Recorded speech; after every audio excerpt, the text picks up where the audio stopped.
महासागर न्यूज।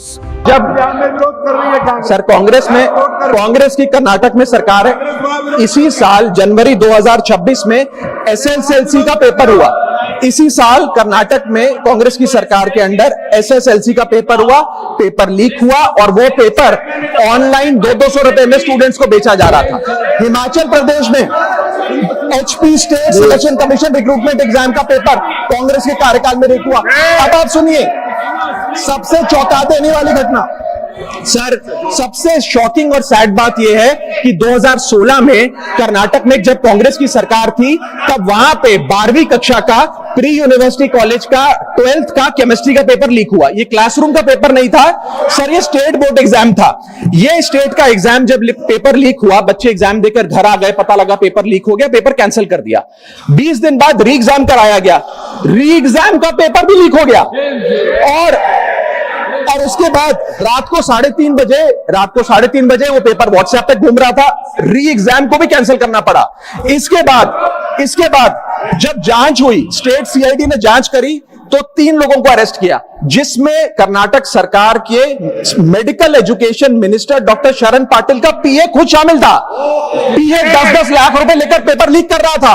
उसके बाद जब मंत्री जी से पूछा गया कि आप इस्तीफा क्यों नहीं देते, आपकी मॉरल और डायरेक्ट जिम्मेदारी बनती है आपके दफ्तर का, आपका पीए पेपर लीक कर रहा है, आप क्यों नहीं इस्तीफा देते, तो उन्होंने कहा कि there is no question of resigning, अगर कुछ गलत हुआ है तो वो मेरे पीए का पर्सनल मैटर है, उसकी पर्सनल लाइफ है। वहां सर ऑफिस गवर्नमेंट का, डेजिग्नेशन गवर्नमेंट की, एक्सेस गवर्नमेंट का, बट अरेस्ट की बात आई तो पर्सनल लाइफ का मैटर है। और आयरनी देखिए, आज 2026 में कर्नाटक में फिर कांग्रेस की सरकार है और डॉक्टर शरण पाटिल फिर मंत्री हैं और उसी विभाग के मंत्री हैं, मेडिकल एजुकेशन विभाग के मंत्री। ये है स्टैंडर्ड ऑफ अकाउंटेबिलिटी सर। सुन लो, उसी के साथ साथ 2004 से 2014 के बीच में जब यूपीए की सरकार थी तो कांग्रेस के कार्यकाल में दर्जनों एग्जाम्पल हैं, डॉक्यूमेंटेड एग्जाम्पल हैं पेपर लीक के सर, जिसमें मुख्य तौर पर AIIMS post graduate medical entrance exam 2006 में लीक हुआ, रेलवे रिक्रूटमेंट बोर्ड का एग्जाम 2009 का लीक हुआ, all India engineering entrance exam 2011 UPA के कार्यकाल में लीक हुआ और SSC combined graduate level exam 2013 leak हुआ।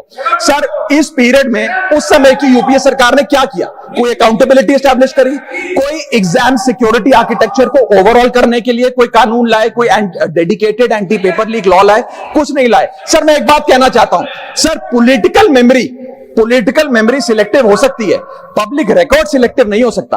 अगर नेशनल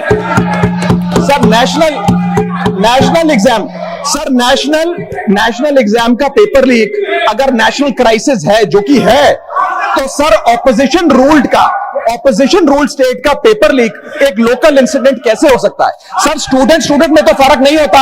अगर नीट के स्टूडेंट्स का पेन जेन्युइन है, जो कि जेन्युइन है, तो सर पंजाब के फार्मेसी एग्जाम के स्टूडेंट्स का और कर्नाटक के एसएलसी एग्जाम के स्टूडेंट्स का पेन भी जेन्युइन है। स्टूडेंट का पेन पार्टी देखकर चेंज नहीं होता और ठीक उसी तरह रिफॉर्म और अकाउंटेबिलिटी भी पार्टी देखकर चेंज नहीं हो सकती।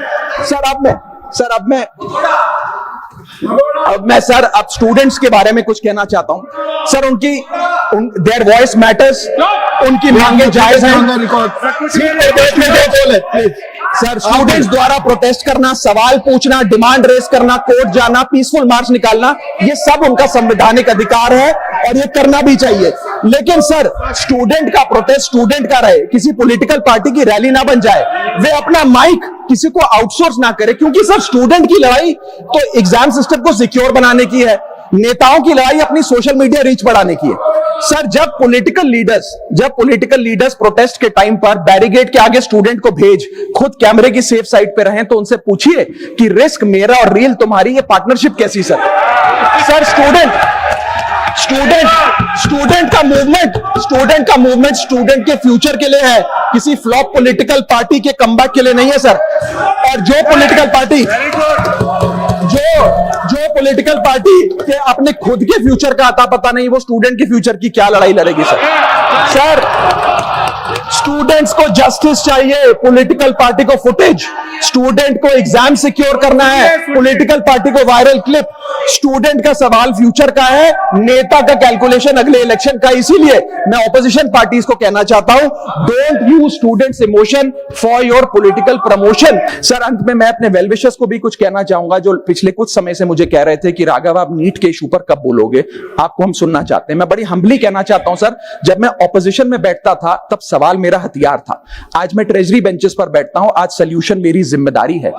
मैं भी रोज कैमरे के सामने आकर साउंड बाइट दे सकता था, लेकिन मुझे हेडलाइन नहीं सर, मुझे आउटकम चाहिए। और जब मैं ऑपोजिशन में था तब मेरा काम इशू रेस करना और सवाल उठाना था, और पूरा सदन और आप जानते हैं मैंने वो काम पूरी ईमानदारी से किया। लेकिन आज मेरा रोल कैमरा के सामने अटेंडेंस लगाने का नहीं है, मेरा role is my focus is to fix the system.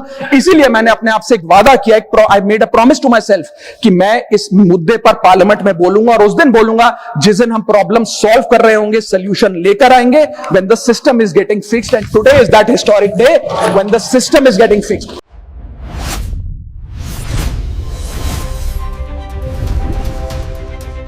महासागर न्यूज।